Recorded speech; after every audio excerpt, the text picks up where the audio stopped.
Nyt on nokka kohti pohjoista ja sataa lupaavasti vettä. Aika vetistä ilmaa on luvannut Hettapallas-reitille meille.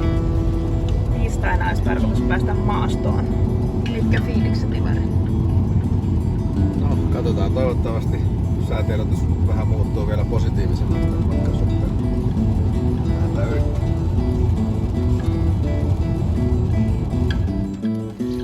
Otin tähän Pallaksen hotellille parkkiin ja täällä on kyllä porosaattuen vastaanottamassa meitä.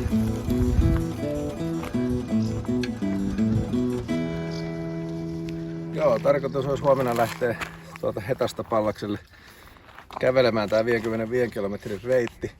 Sen verran katsottiin säätiedotuksia, että silloin kun mä olen 4 päivässä on tää tarkoitus mennä, niin viimeisenä päivänä kun sitten on nämä korkeimmat huiput tossa, niin näyttäisi vähän ukon ilmaa ehkä tulevan, niin mahdollisesti sen takia nyt kun ollaan täällä vähän aikaisemmin, niin käydään tänään vallottamassa jo toi taivaskerron huippu, niin ei ainakaan sitten ole enää painetta silloin viimeisenä päivänä ukonilmalla siellä käydä. Että nyt vähän niinku varas lähtö tonne tuntureille.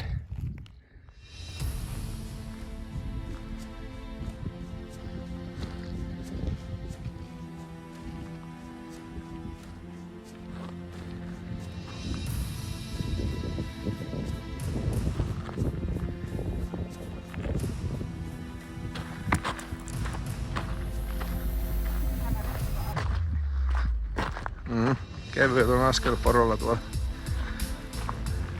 No niin, täällä ollaan lämmittelylenkillä menossa taivaskerolle. Ja nyt huomataan, että tällaista ihanaa polkua on tultu, mutta tuolta ilmeisesti tullaan sitten oikeesti Hetasta päin. Eli tällaista kivikkoa tullaan sitten. Mutta nyt jatketaan hyvää polkua tonne. Alkuperäinen suunnitelma oli, että olisi tähän jätetty rinkat, niin kuin jotkut on tuohon jättänyt. Ja sitten lähdetty ilman rinkkoja käymään tuolla huipulla. Mutta nyt me tehtiin tää näin. Varmistetaan säiden puolesta, että päästään käymään.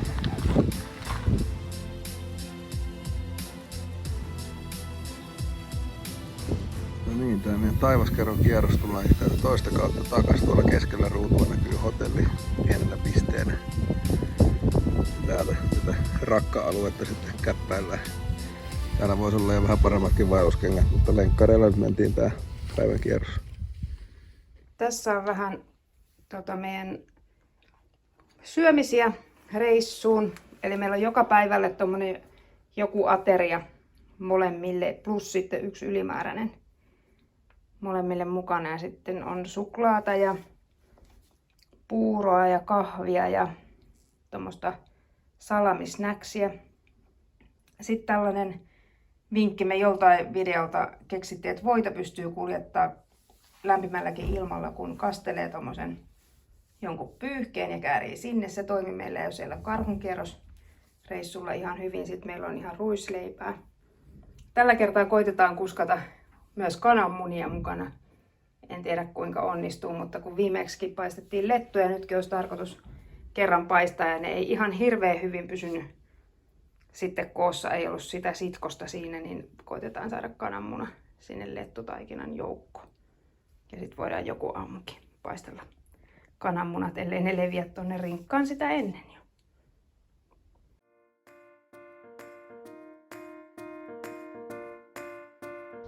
No niin, ollaan täällä Oonasjärven rannalla. Auto jätettiin sinne parkkiin.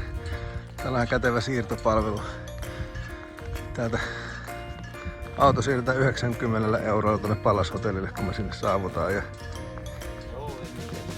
Ja sitten tästä lähdetään veneellä tuon järven yli ja se oli 10 € per henkilö. No niin, nyt on matka alkanut, täällä veneellä mennään. Ensimmäinen siirtymä. Tää on vielä helppo vaihe tässä kohtaa. Kohta lähtee sitten oikein homma. Päästään veneestä pois. Sää on hyvä. Sää on vielä hyvä. Ilman morsia.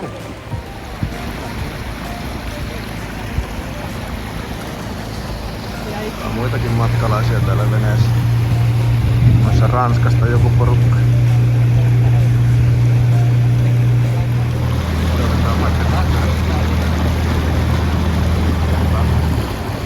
Nyt aletaan rantautumaan. Tälle. tästä tää homma lähtee liikenteeseen. Tällaista polkua ensimmäiset metrit. Nyt on reilu 3 kilometriä kävelty tämmöistä mäntymetsämäistä aluetta. Tää on ollut tähän asti vielä. Hyttysiä on aika paljon. Et mulla on shortsit jalassa, se on ehkä vähän huono tässä kohtaa, mutta täällä on sen verran lämmintä, että vielä en aika vaihda pitkiä housuja. Mutta ohvia vaan paljon, niin ehkä sitä pysyy suurin piirtein kuivilla hyttysistä. Tällekin reissulle tuli hommattua mukaan tämmönen tyvekpinnotettu kartta. Mutta täällä käytännössä ei tarvitsisi hirveästi karttoja käytellä, kun tuolla on tällaisia kylttejä on tasaisin välimatkoin. Ja tää on niin painautunut tää reitti, kun tää on kohta montakohan 10 vuotta, melkein 100 vuotta täällä ollut, niin on tänne jo muodostunut aika hyvät reitit. Että helppo löytää ja kulkea reitin mukana. Hommattiin yhdet tommoset kävelysauvat vähän kuin testiksi, että minkälaista se on. Aikaisemmin ollaan menty ihan ilman sauvoja, mutta nyt vähän vuorotellaan ja kokeillaan, että onko se hyvä vai ei. Saavi nähdä. Ensimmäiset kunnon pitkospuut. Tai vähän pidemmät. Ne niin pitkä, ei kauhean pitkä tuo vielä, mutta tämmöiset. Nyt tultiin metsästä vähän tällaiselle aakeemmalle. Täällä on tehty ihan kunnon tällainen tie. Lanattu tähän keskelle ja tuolla näkyy jo ensimmäisiä tuntureita. Yksi tunturi Pyhäkero pitäisi tänään ylittää. Saavuttiin tänne tällaisen Pyhäkeron paikalle ja täällä on ihan kahvilakin auki ainakin tälle kesäaikaan. Täällä on aika hyvät puitteet. On vessaa ja roskista ja kaivo löytyy, josta saa kylmää vettä tosta noin. Tässä pidettiin ensimmäinen evästauko. Nyt tää reitti alkaa pikkuhiljaa nousemaan.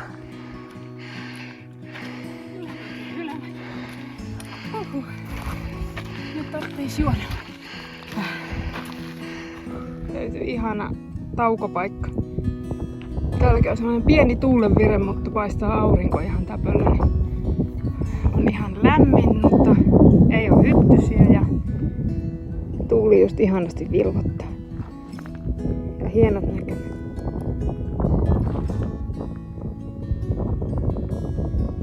Vielä on kyllä polkua huipulla.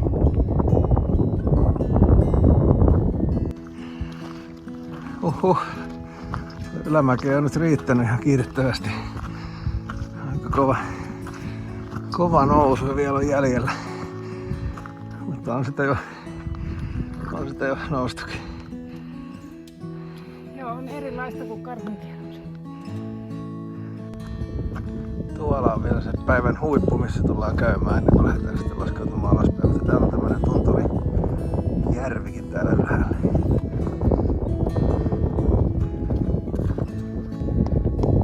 Bonga Heidi.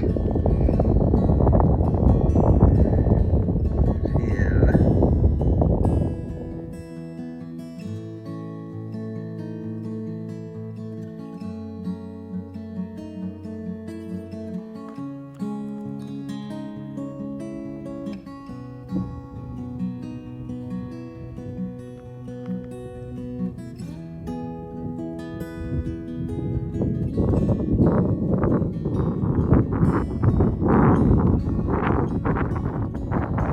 Pitkiä nousuja.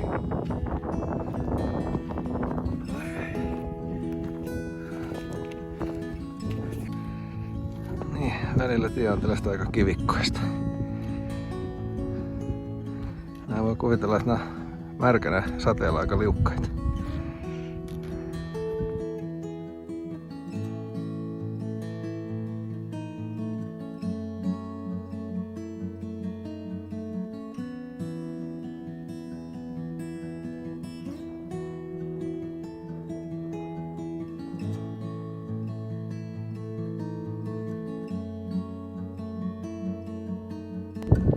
tullaan alaspäin, mutta tämäkin on aika moista, kun toi polku näkyy tonne pitkälle eteenpäin.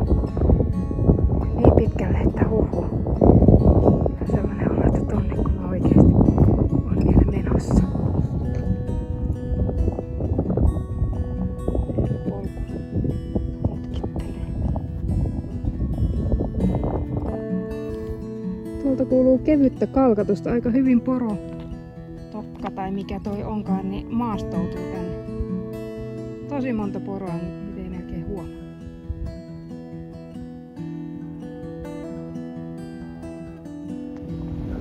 Onpas mukava saapua perille ensimmäiseen yöpaikkaamme tähän Sioskuruun. Tässä on aika pitkä laskeutuminen ja alkaa jalat olla aika poikki. Tällainen mukava vihreä rauhallinen paikka.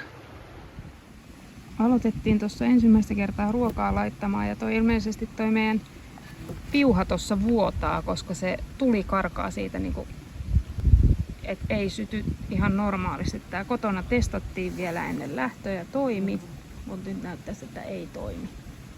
Nyt meillä on täällä käsillä oikea eräongelma. Saa nähdä.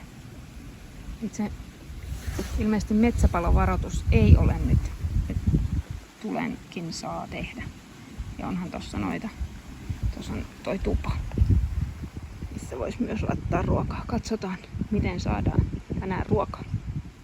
No niin, saatiin tänne notski päälle ja sitten saatiin jopa keitettyä vettä ja nyt on tuossa ruuat meillä tekeytymässä. Katsotaan, miten me letut saadaan taas. Ja miten jatko sujuu. Ilari kävi tommosia hienoja pikkupuita pilkkaamassa. No nyt on maha täynnä ruokaa ja täällä jo letut paistuu, niin on jo paljon parempi mieli. Vai mitä, Ilari? Kyllä tää tästä elämä voittaa. No niin, tästä tulikin tällainen virheistä oppii reissu. Nimittäin nyt huomattiin, että eihän siis tällaiset kestäkään tulta näköjään ollenkaan. Ihmetellään vähän, että onpas se aika moista, kun ei nykyajan retkeilyvälineet kestä niin kuin nuotiokaan. Mutta tietenkään tota ei ollut nuotiolle tarkoitettu.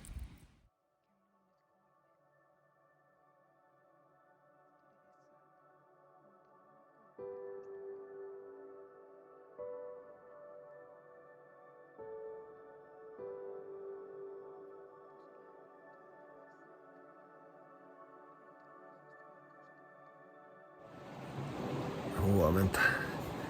Kello on nyt 10:05 eikä sitten nyt enää millään pysty nukkumaan. Että sen verran on valosaa ja alkaa jo lämpöäkin olemaan.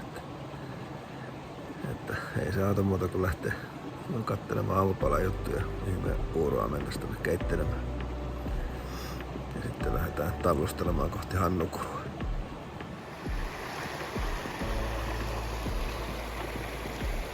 Tällaista se on 5 aikaan aamulla. Hittosia on aika paljon.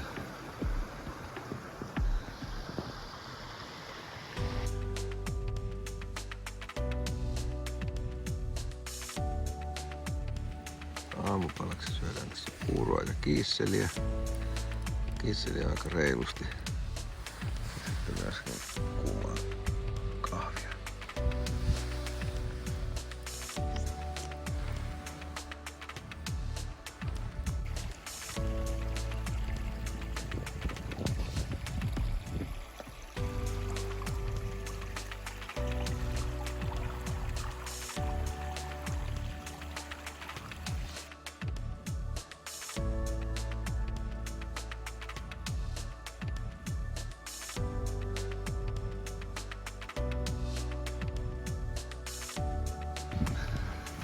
No niin, nyt lähdettiin toiseen aamuun täältä Sioskurusta eteenpäin. Saatan nähdä kuinka rankka päivä tulossa. Kelin pitäisi vielä tämän päivän olla ainakin hyvä. Illalla sitten ehkä sataa.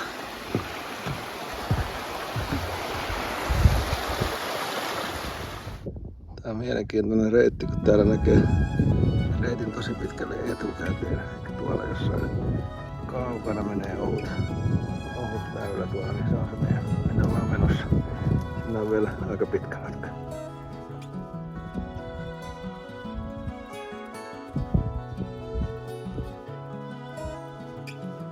Niin se on, että vaeltaminen taitaa olla pääasiassa kävelemistä.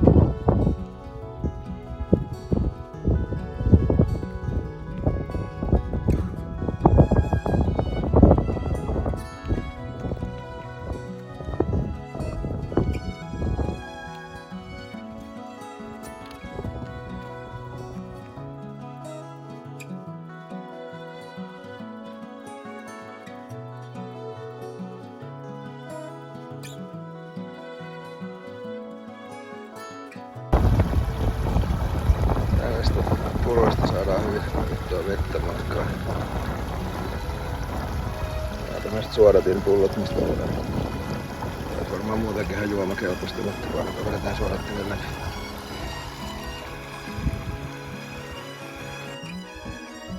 Tässä me pysähdyttiin tässä Pahakulun paikalla. Mennään vähän taukoa. Tää on aika makea tällainen kuin Tunturi Ylänkö. Tosi upea paikka. Me ollaan aika rauhassa. Hannukurun autiotupa oli kätevästi piilotettu tämmöisen mäen päälle. Huhhuh. Täältä se kuitenkin löytyy. Ensin löydettiin vaan kota ja sauna, ne oli aika kaukana tuolla. Hannukurussa saunasta Heidi menossa pulahtamaan. Olipas mukavaa äsken käydä saunassa. Teki aika hyvää sen vaelluspäivän päätteeksi.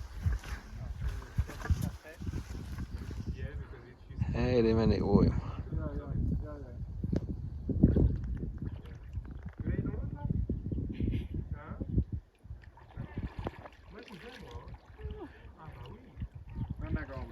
Joo. Oli kyllä ihana käydä saunassa. Parasta tähän asti. Ainakin nyt tuntuu.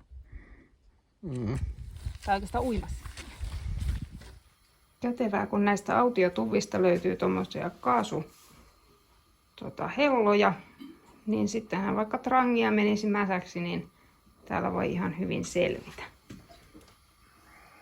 Tää on meidän eka kerta, kun me edes ollaan tämmöisessä autiotuvassa. Luultavasti jäädään tänne yöksi rentoilemaan. Ja katsotaan, mitä sää sanoo huomenna sitten jatkon suhteen. Joo.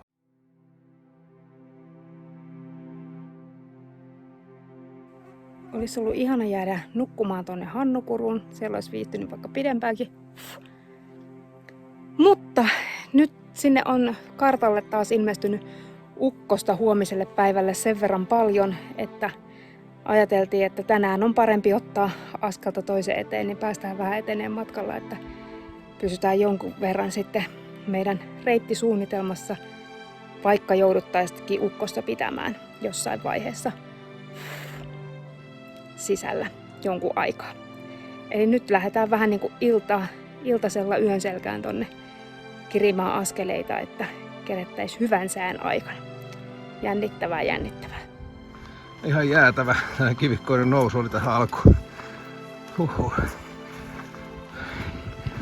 Se on vähän niinku toisen päivän vaellus tähän samaan putkeen. Tonne me kerittiin vetää ihan hyvät breikit tuolla Hannukurussa. Jos oikein tarkkaavaisia ollaan, niin tuolla näin keskellä menee polku. Se on meillä vielä tänään kuljettavana. Tuon tunturin toiselle puolelle pitäisi päästä. Toivotaan, että ehditään ennen ukkosta. Aika painostava ilma tällä hetkellä.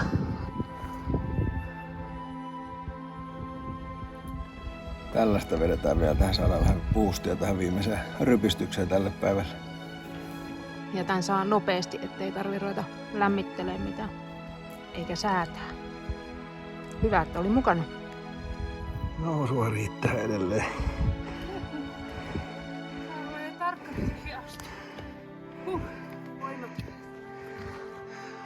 Ja jatkuu vaan tuolta keskeltä. Ollaan hetki sitten tultu ja sitä äsken kuvasin tätä toista puolta. Mikorulle ollaan matkalla. Vielä on matkaa ylöspäin. Tää on kyllä ollut kohtalaisen tiukka nousu. Uskomattomat näkymät täältä tunturista. Kylläpä kannatti tännekin nousta. Vielä pieni matka. Tuolla sitten tuuletetaan. Mä odotin, että mä pääsen tänne huipulle ja saan tuulettaa ja että hiukset humua tuulessa. Toi oli mun tähtäimessä. Mut ei, se huippu ei ollutkaan tässä. Se onkin vasta tuolla. Mutta täällä tuulee ihan hyvä meininki. No onhan tämä kyllä hienoa.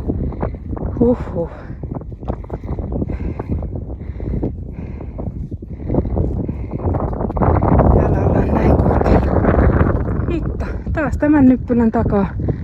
Ei vieläkään huipulla. Vihdoinkin ollaan huipulla.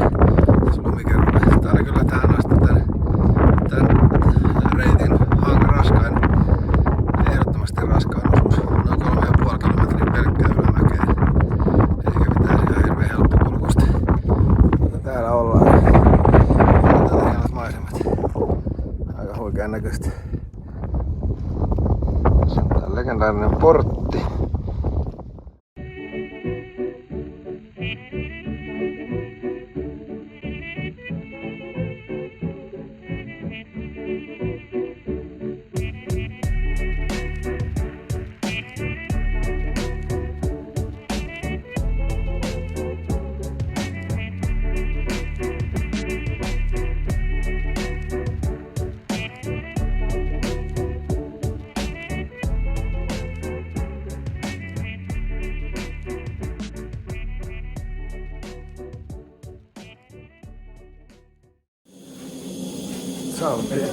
Saavuttiin tänne Montellin majalle. Sitten kaikesta huolimatta ollaan täällä kodassa nyt ja varmaan jäädään tähän yöksi. Tänään tehtiin meidän henkilökohtainen päiväennätys. 27 kilometriä tuli yhteensä tänään kävelyä. Ja se kyllä jaloissa tuntuu. Mutta se ehkä meni sen takia onnistuttiin se tekemään, koska pidettiin tosi pitkä tauko siellä Hannukurussa, kun silloin meillä oli ajatus, että me jäädään sinne yöksi. Mutta sitten päätettiin jatkaa matkaa huomisen ukonilman takia, niin täällä nyt sitten ollaan. Aika rankka päivä. Hyvää huomenta. Olipas hyvä nukkua täällä tämmöisessä kodassa. Me oltiin loppujen lopuksi täällä ihan kahdestaan. Ja saatiin nukuttua ainakin varmaan 6-7 tuntia ihan tauotta. Tää aamu on valjennut vähän erilaisena kuin se lupas. Näytti, että tuolla on sumusta, mutta ukkosta näyttää tällä hetkellä noi kartat, että tulisi vasta 5. Eli me nyt harkitaan, että päästäisikö me tänään jo mahdollisesti Pallakselle, koska kello on nyt 6 ja aamulla ja meillä on tässä ihan hyvin aikaa. Mutta aletaan laittaa tässä varmaankin aamupalavesiä täällä kodassa näin aamutuimaan. Nyt on hyvin nukuttu yö takana. Alaselkä on sairaan kipeä ja jalat. Kyllä tää oli aika kova tahti meille, mitä eilen tultiin. Katsotaan, miten tänään menee.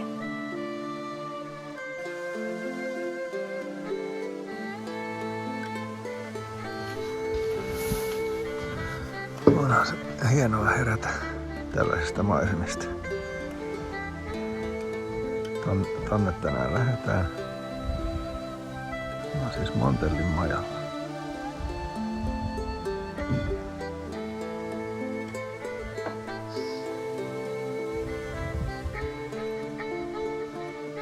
Nämä on postikortista nämä maisemat. Suuaa tuolla rinteen täällä.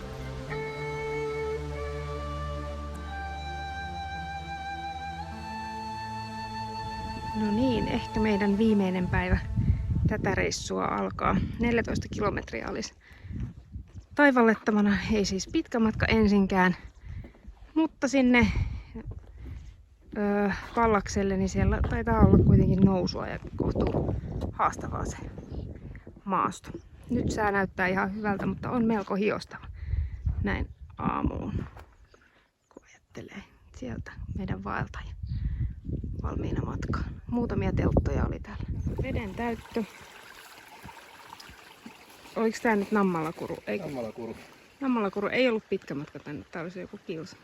Tää oli se, mihin meidän piti alun perin tulla 3 yön taktiikalla. Niin seuraavaksi yöksi olisi pitänyt jäädä tänne, mutta nyt paljon kello on jotain 9 varmaan. Joo. Eiköhän me sinne Pallakselle tänään tähdätä.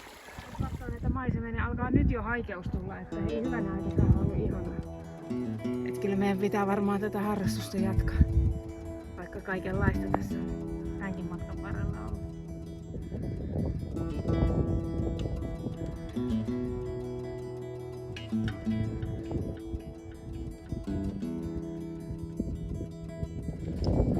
Vielä viimeisiä nousuja tässä. Tässä on taivaskerro tuossa oikealla.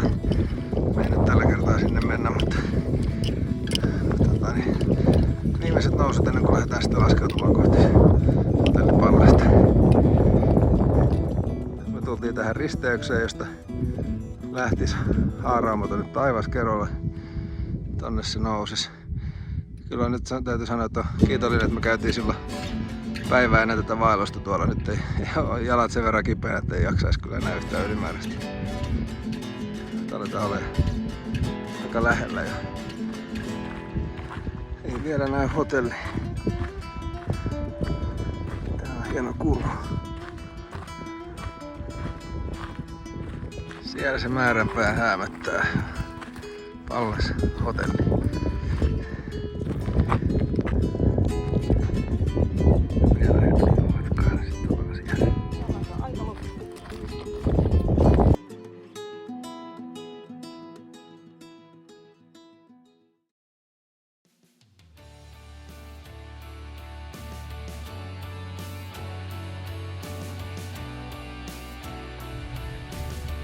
Niin, nyt me ollaan tosiaan selvitty tää Hettapallas-vaellus ja aina pitää vähän käydä läpi, että mitä siinä nyt sitten on opittavaa itsellemme tulevaisuutta ajatellen. Ehkä joku muukin voi tästä jotain saada. Ja tosiaan ehkä isoin juttu tässä oli tällä kertaa se, että tavallaan vaikka olisi kuinka hyvin suunniteltu ja mietitty koko reitti ja muuta, niin silti pitää olla valmis, kun Lapissa ja tuntureissa ollaan, niin valmis tehdä muutoksia näihin suunnitelmia ja ehkä just miettiä, kun säähän ei voi hirveästi vaikuttaa, niin se saattaa niinku aiheuttaa sitten semmoisia, että pitää vähän muuttaa sitä, miten on ajatellut edetä. Niin kuin me nyt tässä tapauksessa jouduttiin vähän tihentämään tahtia, jotta vältyttäisiin salamoilta ja sateilta. Ja itse asiassa näin kävikin, että ei yhtään sadepisaraa ei matkan aikana meihin osunut eikä salamoita nähty. Et siinä mielessä meni hyvin, vaikka aika rankka muuten oli. Lisäksi haluan sanoa vielä, että sitten tämmöinen niin tämä mikä tässä oli tosi upeata tässä Lapin matkailussa, niin millään kameralla ei pysty tallentamaan sitä näkymää, mitä oikeasti siellä näkee, kun liikkuu tuolla luonnossa. Ja koko se 360 astetta ympäristö, kun katselee ympäri ja miten valtavia tuntureita ja kauaskantoisia näkymiä on, niin sitä ei voi millään kameralla tallentaa, joten se kannattaa tulla itse kokemaan. Joo, viime yönä oli itse asiassa satanut, mutta kun me oltiin siellä, missä me nyt oltiin? Kodassa. niin, Montellin majan kodassa. Joo, niin siis me ei edes huomattu sitä, että me kuultiin niitä, jotka oli nukkunut teltassa. Sitten se on aika kiva, että oli hyvin huolletut ne autiotupapaikat ja hyvin vessoja ja jopa roskiksia, että saatiin roskia tyhjennettyä matkan varrella jonkun verran. Ihan joka paikassa ei ollut, että jonkun verran joutui kantaa niitä sitten mukana pois. Ja sit, jos ajattelis, niin kun me ollaan nyt käyty karhunkierros ja tää Hettapallas, niin aluksi musta tuntui, että tää on niin yksitoikkoisempi ja mä olin vähän niin kuin, miten mä jaksan, kun aina näki niin pitkälle, että minne oltiin menossa sitä maisemaa. Mutta kyllä täällä oli ihan ehdottomasti ne omat huippuhetkensä, ne oli ne tunturien sitten vallotukset ja tommoset. Tää oli niin kuin erilainen, ehdottomasti nähtävä ja koettava. Mutta molempia voin suositella ja vielä uusiakin paikkoja haluaisin itse nähdä. Joo, ja sitten tässä nyt ehkä itse on tyytyväinen, mulla oli uudet paremmat kengät kuin mitä oli aikaisemmin. Ei tullut yhtään rakkolaa jalkaan, niin se helpotti omalta osaltaan aika paljon tätä matkan tekemistä. Sitten me myös uutena juttuna kokeiltiin tällä kertaa, ostettiin ei suksisauvat, vaan ihan kävelysauvat, joita sitten varsinkin näissä tuntureissa, kun kiivettiin ja mentiin ylös ja alas, niin meillä oli molemmilla yksi sauva käytössä, niin siitä oli kyllä apua, niin kyllä sai hyvin tukea ja vähän jeesiä siihen nousemiseen ja laskemiseen. Ja kun sauvoista ollaan niin montaa mieltä, niin me kokeiltiin myös sitä, että välillä mentiin 2 sauvalla niin kuin vuorotellen. Se oli ihan jees, siitä sai ehkä menoon vähän niin kuin vauhtia lisää, mutta toisaalta ei ollut mikään sellainen juoksu maraton juttu, että itse ajattelen, että ei ihan välttämätöntä ole se, että olisi ne molemmat sauvat.